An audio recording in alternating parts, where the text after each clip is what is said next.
I am Michael, and we're talking about business intuition. Yes, one of our favorite topics. Yeah.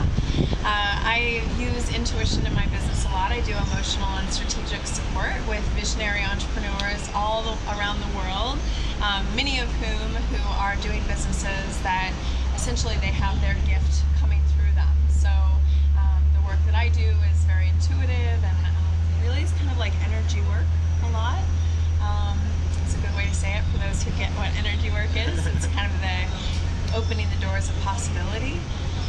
So yeah, and then from Michael, one of the things that has been so powerful learning from Michael and after meeting him is that you've got this beautiful phrase, this what would it take, the WWIT, and I've even actually been introducing it to my clients as well, which is really fun, and being able to share that because so often we can get stuck and mired in the challenges that we can basically believe our story, believe the story of our challenges, or believe the story of our limitations.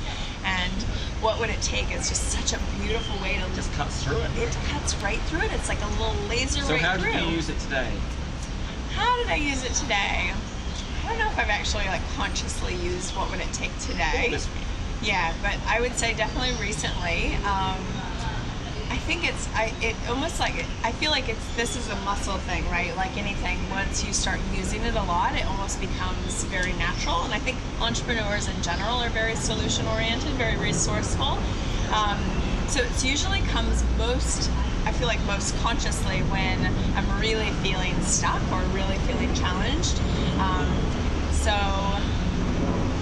I can't think of a specific time I used it, but I'll tell you, I used it with a client. Okay. So a client had a challenging situation come up, and I essentially was like, well, what would it take? What would it take for you to achieve that? What would it take for you to find the solution for that? And instantly it kind of took them out of the overwhelm or the victim of how they were experiencing the situation and put them into a solution mindset of like, well, I guess I could do this, I guess I could do this. Yes. And immediately they're getting ideas Yeah. instead of stuck thinking about, oh, I don't know if I can do it, this is terrible. Yeah. And it's better than how, right? How can I fix it is a totally different. Yeah, we get tripped up on how. Yes. Yeah, it is true. What would it take?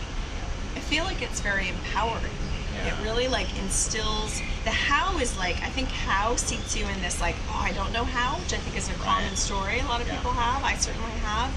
And so, yeah, what would it take is like, you can do this, you're totally capable, and so what would it take to use all of your capableness, all of your knowledge, your resources, everything that you know, and then even calling in the universe as well to say, because you may not have to solve it yourself. Yeah, you might think of exactly. someone wonderful to phone up or email. You know, and what would it take? Here's I think the beautiful piece about this is that the answer can even be letting go.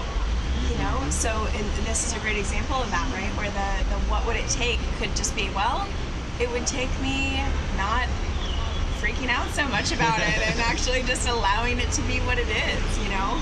Because a lot of people, I'll hear this when my clients will say something like, you know, I wish I could just da-da-da, and so I'll say, well, why don't you then? You know, I wish I could just stop freaking out about this, or I wish I could stop stressing out. What would it take to stop stressing out? And then like sometimes the answer is like, not stress out about it. Let just go. breathe. Relax. Yeah. Sometimes that can be Hire someone better to take care of it instead of be the idiot I hired last month. Yeah. Exactly.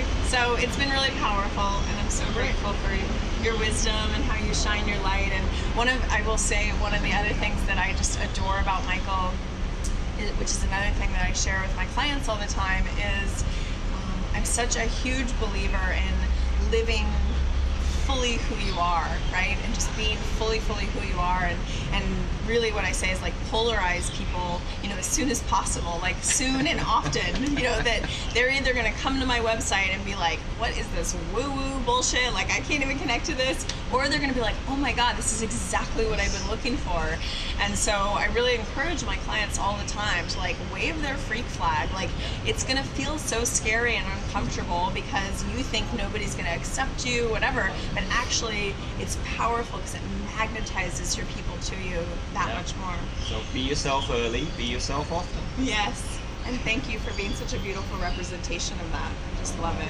Thank you, Willow. Well, thanks for sharing with all our listeners here. Yeah. Thank you so much. Mwah.